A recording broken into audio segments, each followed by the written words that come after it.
अगस्त के महीने में भारत को यूनाइटेड नेशन सिक्योरिटी काउंसिल की अध्यक्षता का पद हासिल हुआ है। ये पद हर महीने अंग्रेजी के अल्फाबेटिकल ऑर्डर में यानी ए से लेकर जेड तक के ऑर्डर में बदलता रहता है। इसी कड़ी में पिछले महीने ये जो पद था ये पद फ्रांस के पास था, लेकिन इस महीने यानी अगस्त के महीने में ये पद भारत के पास आया है। लेकिन भारत के पास ये पद आया है, ये पाकिस्तान को खटक रहा है, चीन को भी चुभ रहा है। इसकी बहुत बड़ी वजह ये है कि सुरक्षा परिषद में अगस्त का महीना जो है ये काफी अहम है। सबसे पहले तो यदि पाकिस्तान की बात की जाए तो कश्मीर का मुद्दा, क्योंकि 5 अगस्त को ही भारत ने आज से 2 साल पहले 2019 में जम्मू कश्मीर से धारा 370 को हटा दिया था, जिस पर कि पाकिस्तान बार बार ये मुद्दा कश्मीर का यूनाइटेड नेशन सिक्योरिटी काउंसिल में उठाने का प्रयास करता रहता है। और उसका जो दोस्त है चीन, वो इसमें उसकी सहायता करता रहता है।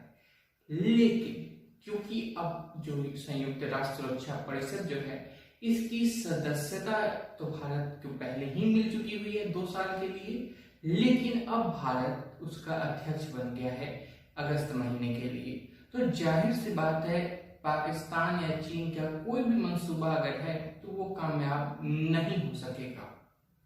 साथ ही इस महीने में ही जो अफगानिस्तान है वहां से जो अमेरिका के सैनिक हैं उनकी वापसी माना जा रहा है कि वापसी उनकी पूरी तरह से कंप्लीट हो जाएगी। अमेरिका के पास रुकने की कोई वजह अब नहीं है। तो ऐसे में ये और भी अहम हो जाता है कि अफगानिस्तान से जुड़े किसी भी फैसले पर भारत के पास बोलने का अधिकार होगा। भारत के पास अपनी इच्छाओं को, भारत जो चाहता है, जो अफगानिस्तान के लिए जरूरी है, अफगानिस्तान की जो सरकार है उसकी जो आवाज है उसको भी व्यक्त कर सकेगा। इसमें अहम बात ये भी है कि इस पूरे प्रकरण के दौरान जो भारत ने अपनी प्रमुख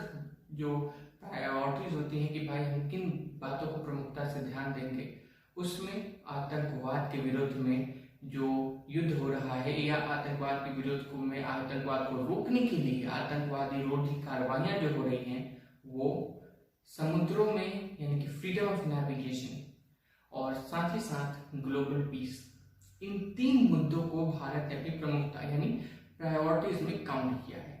और ये वो तीनों मुद्दे ऐसे हैं जो कि विशेष तौर पर खास तौर पर इसमें से 2 मुद्दे, एक तो अफगानिस्तान में आतंकवाद रोधी जो गतिविधियां हैं उनमें पाकिस्तान जिस तरीके से अफगानिस्तान की सरकार पर दबाव बना रहा है और रोड़े अटकाने का प्रयास कर रहा है, वो एक अहम मुद्दा होगा। भारत उस मुद्दे को प्रखर रूप से उठा पाएगा। साथ ही साथ चीन भी बचाव पाकिस्तान का अब उस तरीके से नहीं कर पाएगा जिस तरीके से वो अब तक करता रहा है।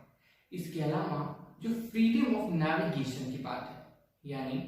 आराम से स्वतंत्रता के साथ समुद्री के जो इलाके हैं उन इलाकों में आप अपने शिप्स के साथ जा सकें, कोई आपको रोक टोक ना हो, विशेष तौर पे जो चीन करता है,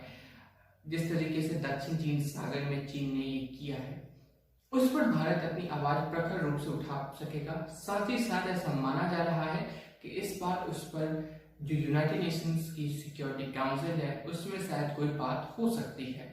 क्योंकि भारत अध्यक्ष है। तो जाहिर सी बात है अगर ऐसी कोई बात होती है तो भारत उसको अलाउ करने से पीछे नहीं हटेगा। जिस प्रकार के इस समय पूरी दुनिया भर में चुनौती बनी हुई है और जो स्थिति है खासतौर पे दक्षिण चीन सागर को लेकर, इसलिए चीन और पाकिस्तान को ये काफी चुभ रहा है। साथ ही साथ भारत ने, क्योंकि इस समय एक काफी अहम ओहदा होता है जो संभाला है,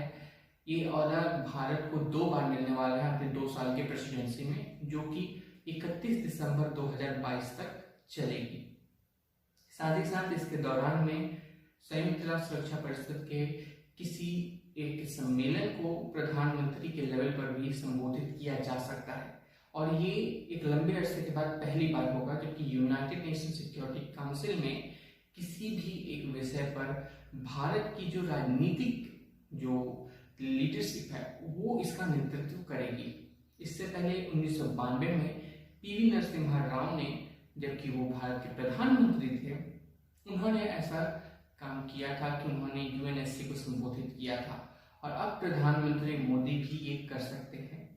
और साथ ही साथ क्योंकि सितंबर के महीने में यूनाइटेड नेशंस की जनरल असेंबली होती है, जिसमें कि पूरी दुनिया भर के जो नेता हैं वो नेता अपनी अपनी बात रखते हैं, उसमें भी प्रधानमंत्री मोदी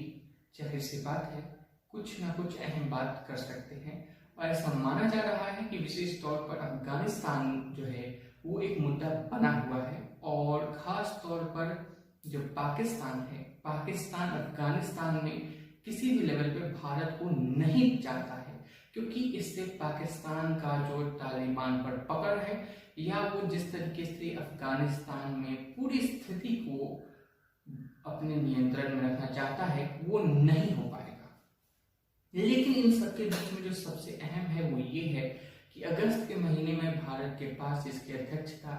ये भारत के लिए कई अहम मौकों पर कई अहम ऐसी चीजें हैं जिनको कि पाकिस्तान और चीन एक्सप्लॉइट कर सकते थे। लेकिन क्योंकि भारत अब अध्यक्ष है यूनाइटेड नेशन सिक्योरिटी काउंसिल का, तो कोई भी मामला हो भारत की बिना रजा के वो नहीं हो सकता। चाहे चीन कितनी भी कोशिश कर ले, लेकिन बिना भारत की रजामंदी के कोई मीटिंग नहीं बुलाई जा सकती, बिना भारत की रजामंदी के कोई प्रस्ताव जो है वो पारित नहीं हो सकता, कम से कम इस एक महीने के लिए। साथ ही साथ एक और भी अहम बात है कि इस पूरे महीने के लिए जो यूएनएससी की प्रेस कॉन्फ्रेंस हुई, चाहे जितनी भी चीजें होती हैं वो सब भारत के नियंत्रण में होंगी। तो यूएनएससी की ऑफिशियल डिक्लेरेशन में भी पाकिस्तान का सीधे तौर पर आतंकवाद को समर्थन करने वाला जो चरित्र है वो जग जाहिर हो सकता है। साथ ही साथ जिस तरीके से चीन जो है वो दक्षिण चीन सागर में अपनी एक तरह से आप कह सकते हैं कि दक्षिण चीन सागर में जिस तरीके से चीन अपने आप का दबदबा बनाने की कोशिश कर रहा है, उसके विरुद्ध में भारत जो है वो कोई अहम कदम उठा सकता है, उस पर कोई बात हो सकती है और शायद चीन उसको रोक ना सके।